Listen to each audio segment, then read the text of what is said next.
Right now, celebrating 100 days in office, Madison's new mayor lays out the biggest achievements and challenges the city is facing. And the search continues to come up empty. Police in Missouri update us on a death investigation involving two missing Wisconsin brothers.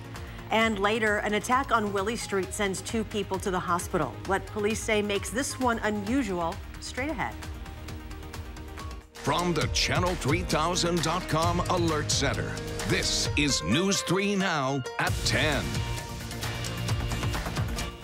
Thank you for joining us tonight. Eric has the week off. The mayor of Madison is celebrating 100 days in office. In that time, she has gotten to work on her major points on the campaign trail. Amy Reed joins us now to show us what she has done and what's next. Amy? She's kept these 100 days busy. She got her first emergency a couple weeks ago with the MG&E substation fires, and she feels she's making progress on issues she's focused on since the campaign. Here's how those are going. Because I want that stuff yesterday, people. Mayor Satya Rhodes-Conway celebrated her first 100 days amongst friends. She said she's happy with how things have gone so far in office. I'm feeling pretty excited about everything that we've been able to accomplish and the pace that we've been able to set. In that, we look at three main issues, addressing climate change, transportation, and affordable housing. Rhodes-Conway said she has a housing strategy staff team to help prioritize initiatives past and present, including getting more proposals for affordable housing in the city. We're getting the sort of gathering information stage and setting up the structures that are going to allow us to work on affordable housing in a big way. But we're also keeping on with all the things that the city was already doing, so that we don't pause on that. On transportation, her main goal is bus rapid transit, a more direct line that ideally runs from East Town to West Town malls. The city is still nailing down its plan for the system, but Rhodes-Conway is working on funding now, including going to Washington for federal dollars. And while we're talking funding, her method on tackling climate change will be most apparent in the budget. She said she's asked all departments to highlight sustainability in their budget proposals. Meanwhile, meeting with the University of Wisconsin to make sure the city can handle climate change effects, with an announcement on that hopefully coming soon. And I'm really looking forward to the next 100 and the 100 after that and, you know, onward. Rhodes-Conway still has one seat to fill in her administration. She said she was surprised that this was what she struggled with most so far. 100 more. I'm sure we'll get another update. Amy, thank you. The medical examiner is expected to release the names of two people tomorrow killed this afternoon in a multi-vehicle crash in Monroe. This happened along Highway 69 near County Road FF around 3:30. And right now the highway is still closed. According to the sheriff's office, a pickup truck was attempting to turn left into a private driveway when another truck crashed into the back of it, sending it into oncoming traffic. That second truck collided with a motorcycle, killing both riders. Deputies say they are both from Illinois. We are looking ahead to the trial for former Badgers football player Quintez Cephas. It begins tomorrow, and tonight we know a little bit more about the jurors who will decide his fate. The 21-year-old faces 2 felony sexual assault charges. 24 potential jurors were questioned for more than 2 hours this morning until 14 were ultimately picked. 8 women and 6 men, and all of them are white. Be sure to stay tuned with News 3 Now throughout the week for the latest on that trial. Badger men's basketball assistant coach Howard Moore is moving to a long-term care and rehabilitation facility. And today we are told he won't be coaching during the upcoming season. According to the university, Coach Moore recently went through a medical issue at his home, which required an ambulance to take him to the hospital. On the way there, they say he underwent cardiac arrest. He's been in the hospital since then. The Moore family was in a car accident in May that killed both his wife and daughter. Turning our attention now to the forecast, let's get a look at that first alert weather with meteorologist Dana Fulton. Hi, Dana. Hey, so we did start the day off with some showers coming on through, but of course this afternoon things turned quite pleasant, and this evening really wasn't so bad outside. Here's a look at our Doppler track over the last 3 hours. We haven't had any rain moving through. We don't have anything else coming in for us overnight. It's going to stay nice and dry and quiet. Right now about 72 in Madison, 69 in Lone Rock, 67 in Burr Oak, about 70 in Janesville with a calm breeze coming from the northwest. Overall, the rest of the week looks very pleasant. We have sunshine, temperatures staying at or below average for afternoon highs, and our dew points staying lower as well. But we'll take a closer look at the rest of the work week in just a few minutes. The search for 2 missing brothers is still ongoing in Clinton County, Missouri. Today, officers gave an update on their efforts. It's still an active death investigation. We still have investigators actively following up leads, following up clues, doing their due diligence. The sheriff said he could not go into why their investigation changed from a missing persons case to a death investigation. 2 people have been arrested.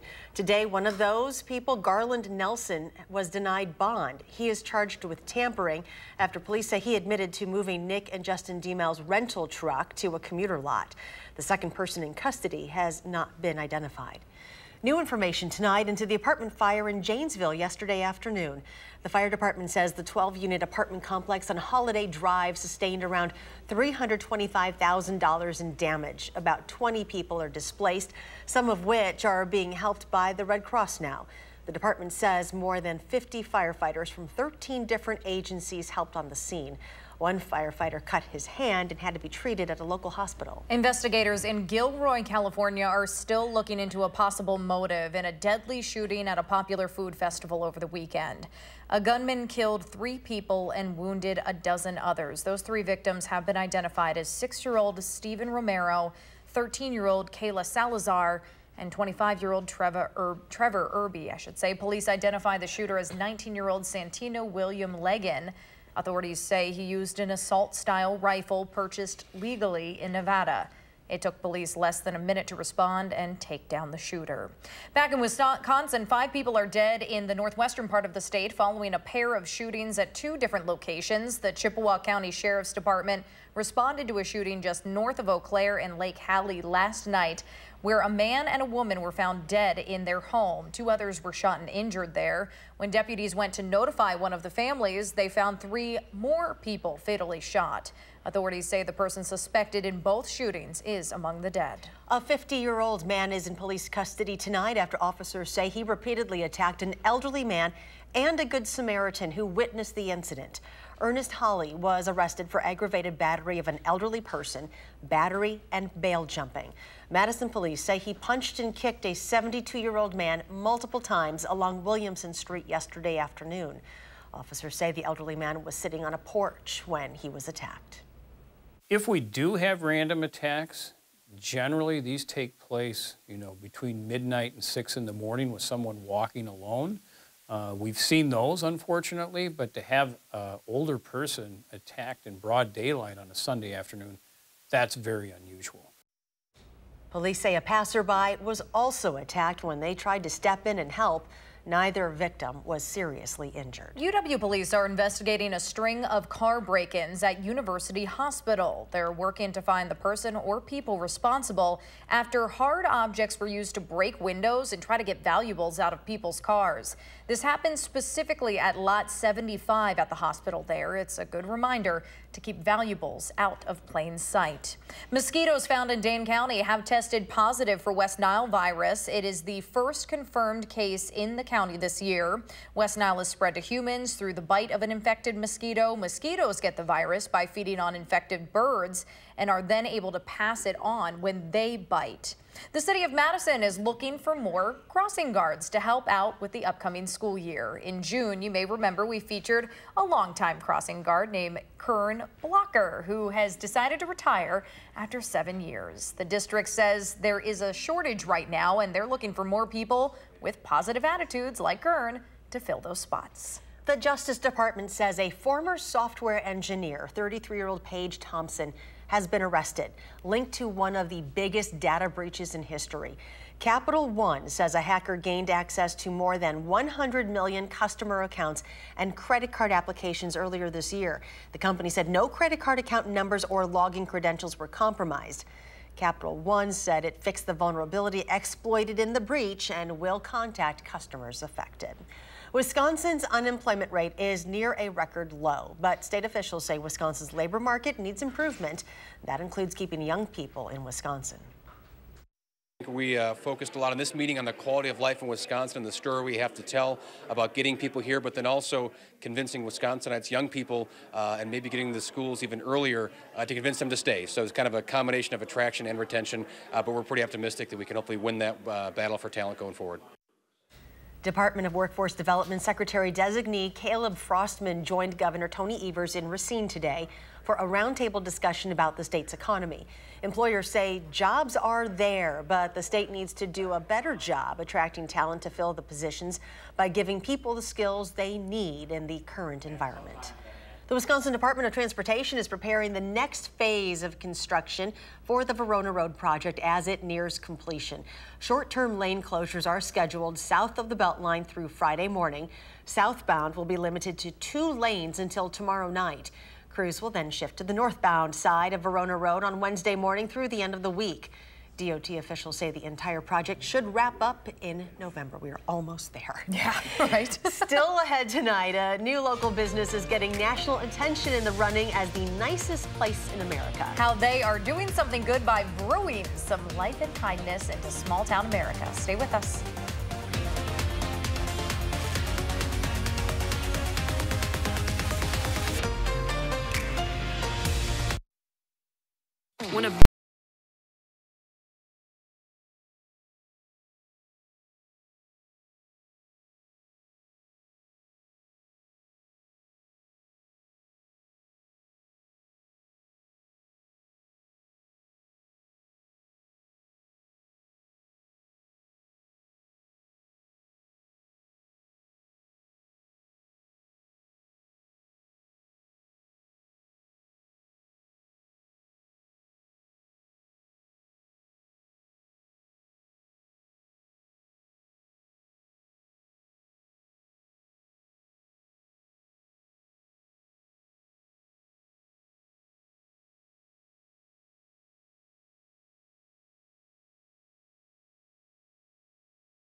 Welcome back. We wanted to share some incredible video from Florida today where crews worked to rescue 5 whales in distress in the Gulf of Mexico.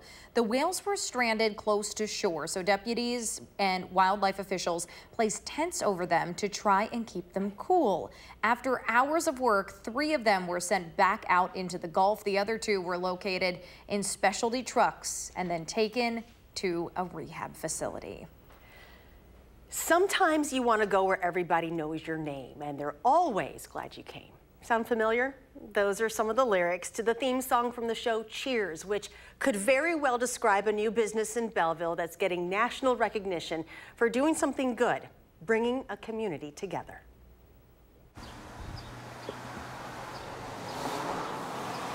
On this quiet summer day in downtown Belleville, there's something brewing along Main Street. This awesome thing is in this little town, and you would never know. It's very easy to bypass Belleville. But now there's another great reason not to. Take a little gander through town and there's this Lincolnberry llama. This is John Cleveland. I grew up in a town of 700 people, and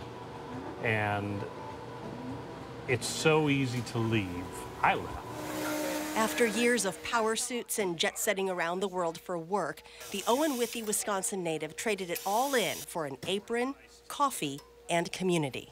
It has provided a sense of meaning for my life that is only surpassed by my daughter and my wife. And it is a family business. Daughter Madeline chose the name Lincolnberry for their Norwegian heritage, and llama representing Peru, the second largest coffee exporter in the world. And she's 8.5 years old at this point, and she's bringing global trade into it. And it's that inviting family feeling that's winning people over. It was nice to have that place I could take my daughter. In the 9 months it's been open, See, from the littlest baby to the elders of town, we're all here. Small towns can be a bit insular. but this small town is getting some big recognition. And it's got a little bit of green coffee. Thanks to the llama's customers, the cafe is a finalist in Reader's Digest Nicest Place in America contest. It's just a nice small town thing. And at the llama, there's nothing small about the way you're made to feel. That ability to bring happiness to people's life, I mean, that's the essence. This is a business where you show up and it's snowing and 5 below and it's 5:30 in the morning, and you know that the first person who's going to walk through that front door is going to be so happy that you're here, just delighted that you're here. I can't think of another business that happens. And now we have this place where everyone remembers your names, and you're always welcome. You always feel very welcome. Belleville's going to pop. Belleville is too close to Madison, too close to Verona. The demographics are too positive to not pop. I want to be part of that. Thank you. Take care.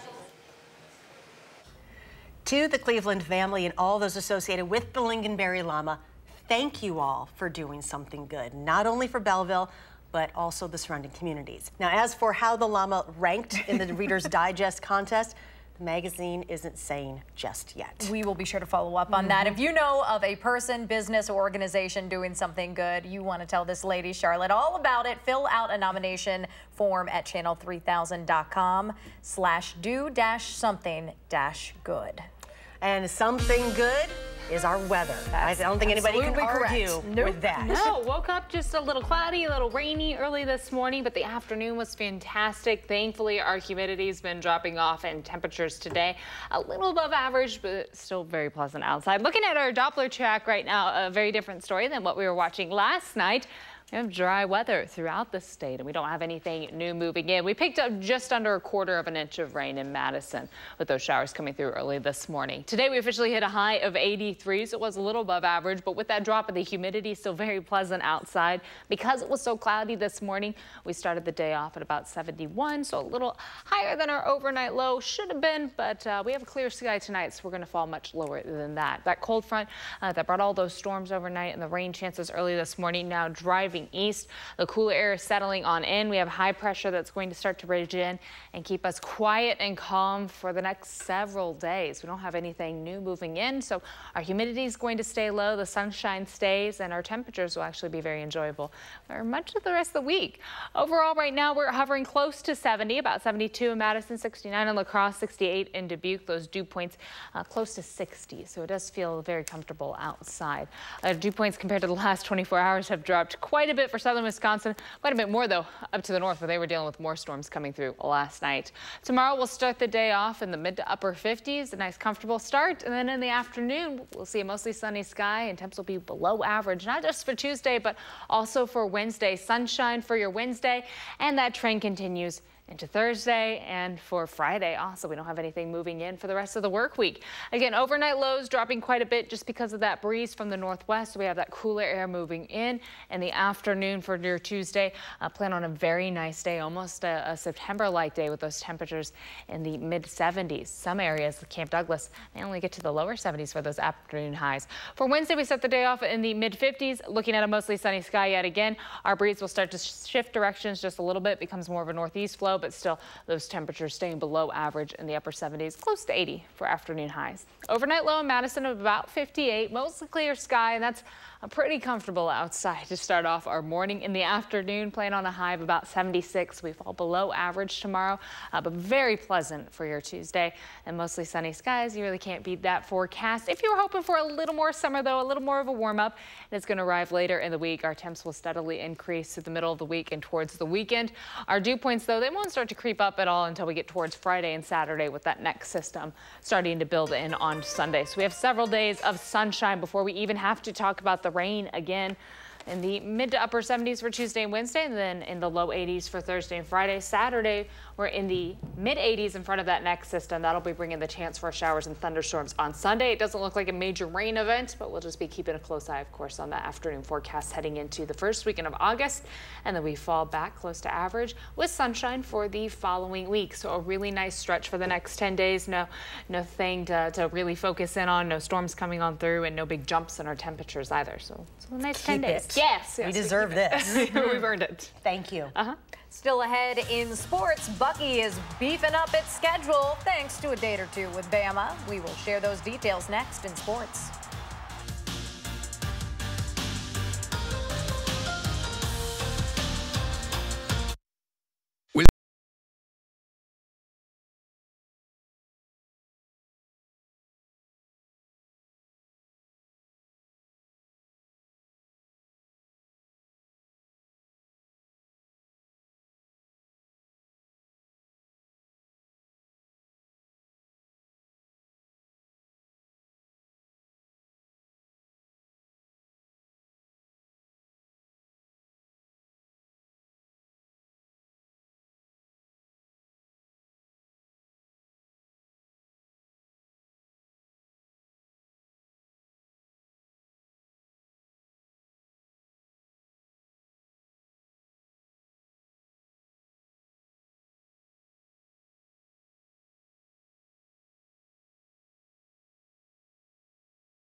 Only 7 FBS teams have more than 100 wins over the last 10 seasons, and 2 of them will play each other in 2024 and 2025. Wisconsin and Alabama have agreed to a home-and-home series. Now, the last time that these 2 teams played each other just a few years ago in 2015, when Paul Chryst' Badgers and Nick Saban's Crimson Tide opened their season against each other in Arlington, Texas. Alabama won that game 35-17. Now, cool fact about the 2 stadiums they'll be playing in, both can be considered historic. Camp Randall, of course, opened in 1917, Bryant-Denny Stadium in 1929. You can catch up with the current day Badgers this Wednesday on Family Fun Day. Fans can meet head coach Paul Chryst and the team, maybe pick his brain about the season along with some autographs. The event is free and open to the public. It'll be in the McLean Center, though, if it rains. The Packers with the day off, but they'll practice straight through family night, which is this Friday. Lots of opportunity to see football in the state of Wisconsin this week. First-year head coach Matt LaFleur, a fan of that because that means he gets to implement more team drills because, in his opinion, 7-on-7 is good for teaching the true rhythm of a play, but for him, the 11-on-11 is all real football. The pass rush in this league is real, and you got to get guys accustomed to having bodies around them and being uncomfortable, and then just that ability to manipulate the pocket to maybe buy some time. I think you just can't replicate that in a 7-on-7 drill. All right, so this is what the Brewers' starting rotation looked like on opening day. That was on March 28th. Since then, we can get rid of Jhoulys Chacín. He's on the 10-day injured list with an oblique strain. Let's be real, though. He isn't in the same form he was in the postseason last year. Freddie Peralta, gone. He lost his starting spot within the first month of the season. He's in the bullpen now. So bye. Brandon Woodruff was the shining beacon of hope, snagging his first ever All-Star spot, but he's hurt now too. Oblique strain, we cross him off the list. Corbin Burns, you got to add him to the list of injured pitchers too. Shoulder irritation is the official diagnosis. And last but not least, Zach Davies, we won't cross him off though, because he is now the ace of the team, joined by Chase Anderson, who started off in the bullpen, now the number 2 guy. Gio Gonzalez rejoined the team in late April, but he's an iffy one. He's had some shoulder issues in his throwing arm. And finally today, the Brewers getting Jordan Lyles from the Pirates. He also pitched for the Brewers last season. Just so you know, the MLB trade deadline is on Wednesday. We'll be right back.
That humidity is really not a factor as much anymore. We don't have to focus on that this week, thankfully. We have sunshine and temperatures also staying a little below average for the next few days, so it'll be really pleasant tomorrow afternoon and evening. We have sun for your Tuesday. Highs will be in the mid to upper 70s. Upper 70s, close to 80 for Wednesday. Still seeing that mostly sunny sky. And then by Thursday and Friday, we start to creep up a little bit into the 80s. Still nice and sunny. Our humidity is going to stay fairly low through the rest of the work week. It'll increase a little bit on Saturday in front of that next system. That's going to bring a chance for some showers and thunderstorms on Sunday. That cools us right back down as we head into the following week. So nice pattern there for the next 10 days. Looking good. Thank you. We'll be back here tomorrow. Thanks for joining us. Have a great night.